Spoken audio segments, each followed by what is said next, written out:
I always feel a fraud in front of audiences like this that know so much more about genetics and so forth, genomics medicine, than I can ever do. My background is as a chemist, but I'm really enthusiastic of coupling, I guess, chemistry and drug discovery through to some of the advances in healthcare and genetics. And I always learn a huge amount from coming to meetings like this.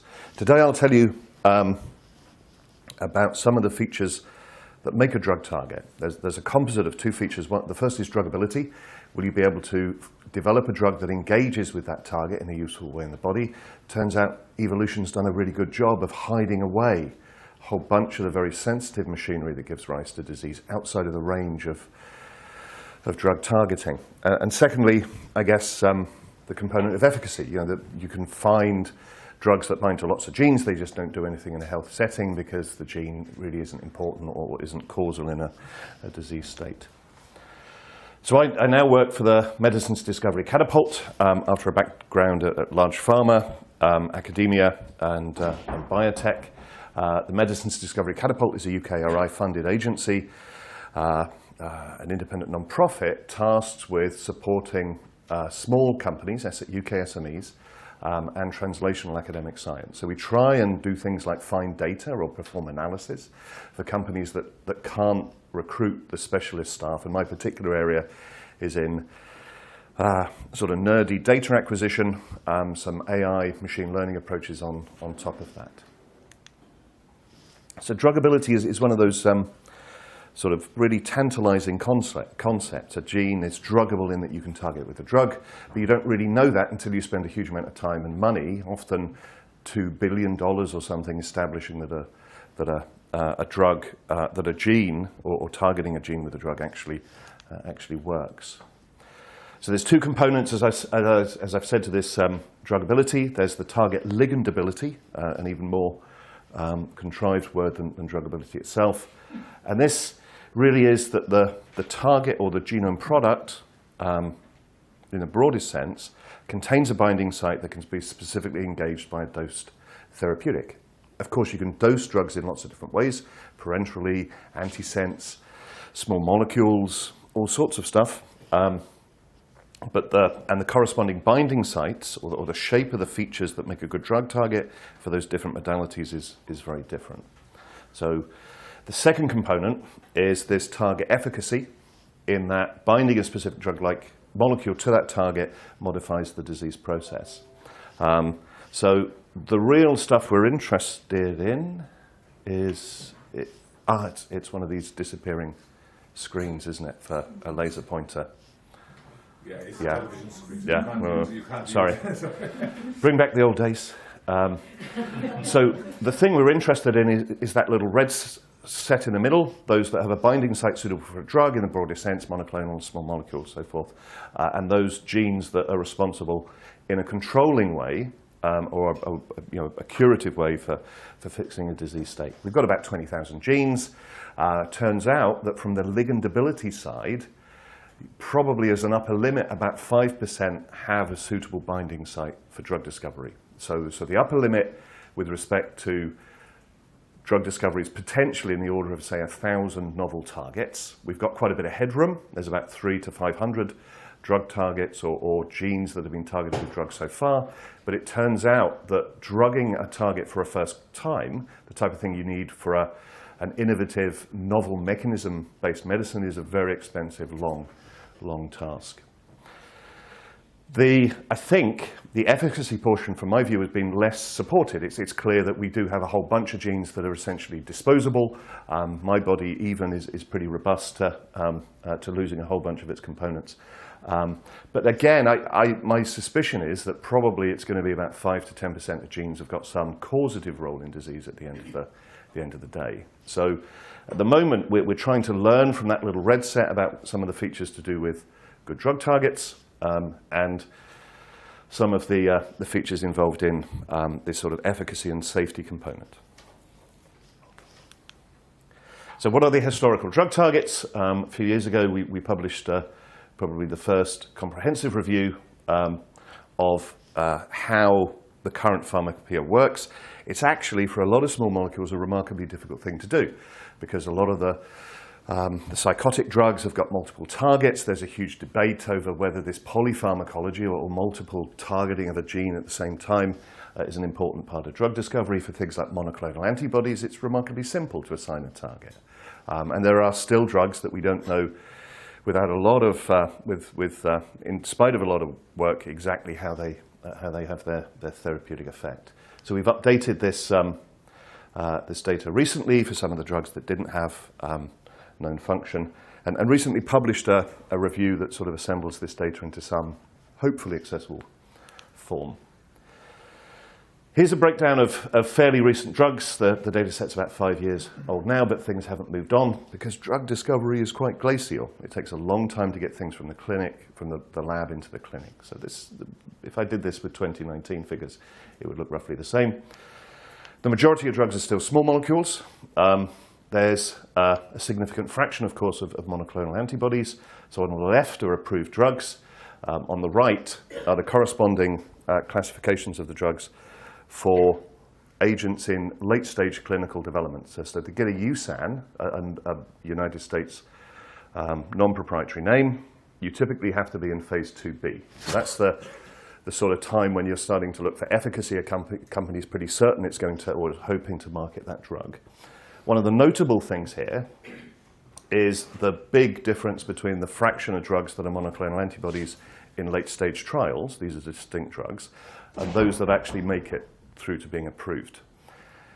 One of the reasons for that, I think, is effectively down to this target validation component. It's relatively easy to throw the dice on new targets, but we're not really convinced about the efficacy and the mechanism for those, in particular the safety.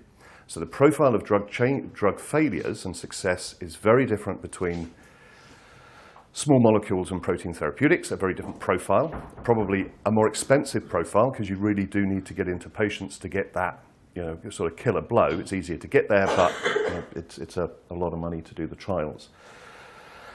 And secondly, to my reading, there's a lot more safety failures associated with the precise mechanism of action of these monoclonal antibody drugs than we expect. So as well as informing the efficacy of a drug, I think that genetics and genomics and medicine can also inform the safety profile of some of these first-in-class medicines as well. There's a really nice example. I think it's denosumab, an osteopontin-targeted antibody. Fantastic profile in osteoporosis, but hiding in plain sight was a sort of limiting cardiac side effect that the genetics was telling you about all the time, but people were just so obsessed about this, the effect on bone density that they sort of missed what was that was there. So the number of drug targets is pretty small. It's possible to sort of learn all of these. Of course, not all of them are for genes that are contained within the human genome. We suffer from a lot of infectious disease. There's similar challenges in finding new targets for infectious disease, parasites, and so forth. And also, another feature of this analysis of the properties of drug targets, much like in the sort of genetic basis, is that there's a very big difference between the system's properties of homeostatic drugs, things that control blood pressure or inflammation and so forth, and those that control proliferative diseases. So the sort of systems properties of cancer drugs, oncology targeted indications is very different to those of small molecule, of primarily small molecule homeostatic drugs. We did a review of the sort of innovation trends in the industry, so you can't really see this in this slide, but the height of this is the ATC classification of drug action, elementary, blood, cardiovascular, dermatology, and so forth around the circle. Most innovation has been in anti-infective therapy, so the little orange-red parts of this, and also in immunosuppressants and anti-neoplastic agents. And a lot of that's been in my view, down to, I guess, the success of some monoclonal antibodies, but also the success and opening up of the kinase gene family, and the ability to sort of generate on a production line targeted specific agents that can modulate a very large, important signal transduction family in the human genome. Looking at the data in a slightly different way, this is now looking at the sort of functional classes of proteins, and when you look at this, yeah, enzymes are the largest class. Enzymes certainly aren't the largest class of gene product in the body. Receptors, cell surface receptors as well, a very sort of overpopulated class of drug targets compared to the average gene.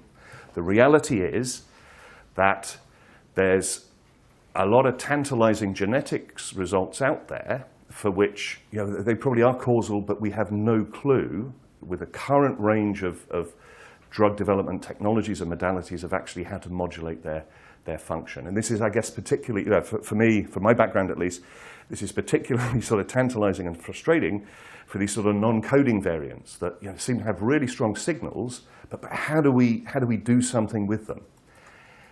Every few years, along comes a new technology that makes people think, yeah, druggability is rubbish. We'll be able to sort of get drugs against every gene because we have interference RNA.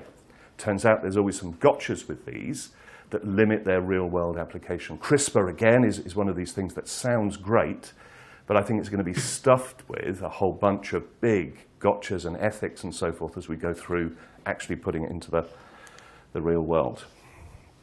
Much like disease, at another scale of biology, this sort of druggability concept runs in families. There's a series of privileged target families within the genome. This is a comparison of, on the left-hand side, the effort that goes into medicinal chemistry versus the success in terms of drugs. So 18% of all pharmaceutical industry medicinal chemistries being against rhodopsin-like GPCRs, 30% of all drugs target rhodopsin-like GPCRs. So they're a privileged or enriched family. The key warning sign, though, on this left-hand side is chemists find it pretty good and interesting and fun to target novel genes, this grey portion, but you know, it really is the sort of valley of death in terms of productivity, getting a novel drug into an approved drug state. So family membership, kinship, is really important, it seems, for both systems level, you know, the sort of networks and pathways that these genes evolve, that the genes have evolved to modulate, but also from a sort of binding site architecture. GPCRs have got a lovely little sort of cleft, a little pocket, just waiting for a drug. Lots of other proteins don't have that. They're huge, big, extended, disordered things that are very difficult to target. So these four families, rhodopsin-like GPCRs, a broader set of ion channels, nuclear receptors, and protein kinases, are over 50% of all drug targets, and 70% of drugs modulate or do their function through these families. And then there's a big long tail of other drug targets like HMG-CoA reductase. It's a singleton family member. There's only one in the human genome, but you know, there's just one of them. You can't reuse that sort of family membership on other examples. So this is another view with this sort of family enrichment. So this is the distribution, the frequency distribution of drug targets within the human genome, successful ones. And this is the underlying distribution of all domains within the human genome. And you can see that, you know, if it was just a statistical bag of socks in a drawer sampling of drug targets, we'd have drugs against, you know, various zinc fingers, WD40 repeats, EGF-like domains and so forth, which are as common as chips in the human genome, but we've never been able to discover a drug that works through those binding or regulating those surfaces and domains. I think the other really exciting thing for me in this field is getting this foresight of efficacy through the use of genetic information. And the basic problem at the moment is that the better the chemists get and the better the protein designers get at making safe drugs that are well tolerated in the body and you can get them into humans, you're ramping up the costs all the time of doing the experiments. We get this critical readout in phase 2, phase 2b. Does the drug actually work in a patient population? So the better we are at doing the sort of engineering, the tooling, the harder we make the problems for ourselves because we're stacking things up, stacking the risk later and at a more expensive part in drug discovery. And I think, you know, some of the work we've seen earlier and a whole bunch of the sort of worldwide investment in genetics and genomics is really sort of aimed towards doing this. It's de-risking at a patient population level or an individual patient level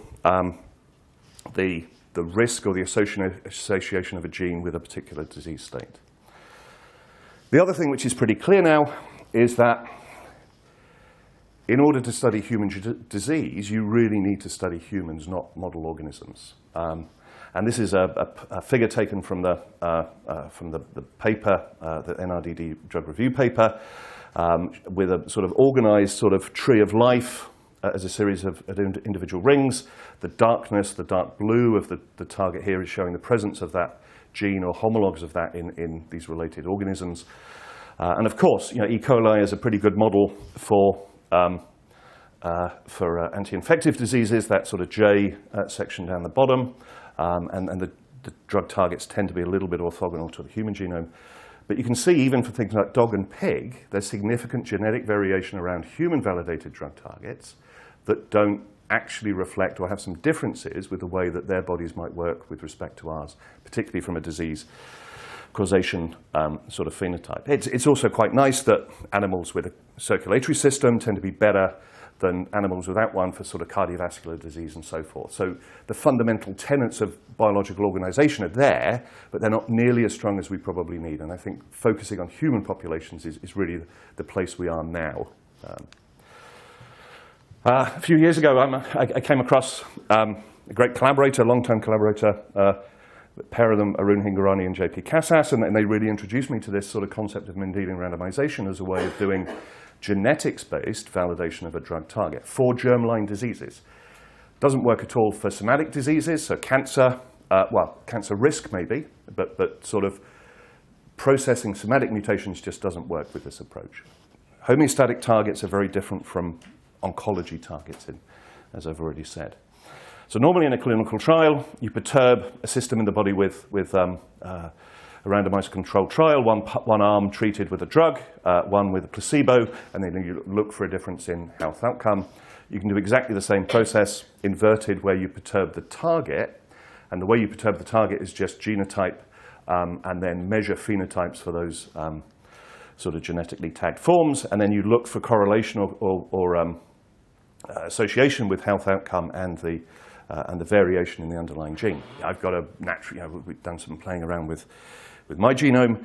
I've got a natural, one copy of a naturally slow HMG-CoA reductase, and I've got a slightly lower cholesterol than you'd expect for someone of my profile. But taken at population level, these are really informative and can potentially show or demonstrate causality with the right statistics and power and so forth of a drug target working in a population. Recent drug discovery history is littered with disasters of where people have ignored the genetic data. Probably the biggest one, the most expensive one, is the beta amyloid hypothesis in Alzheimer's, a very contentious sort of target, but the genetics never showed any link between BACE and Alzheimer's incidence or risk. Around BACE, there were loads of genetic signals lighting up, but it was a really good example of this druggability. We couldn't target those. We can't get drugs that modulate those things with good genetic signals. We could do something with BACE, and probably there was a bit of a sort of a wing and a prayer saying, well, if they're pretty close to BACE, these good genetic signals, they're going to do something. But they haven't. Yeah, 800 million wasted in one trial, probably in aggregate billions of R&D dollars in both academia and in pharma, biotech, wasted on this. Well, waste is probably too strong a word. I guess now we know it doesn't work, but it's a nice example of how genetics could have informed a very strategic approach in drug discovery. So we published a paper. We're doing some work, genotype, phenotype association health records, and here, so we're genotyping on an array. It'd be great to have full sequence on this, but we're just using a sort of drug target focused array to do this.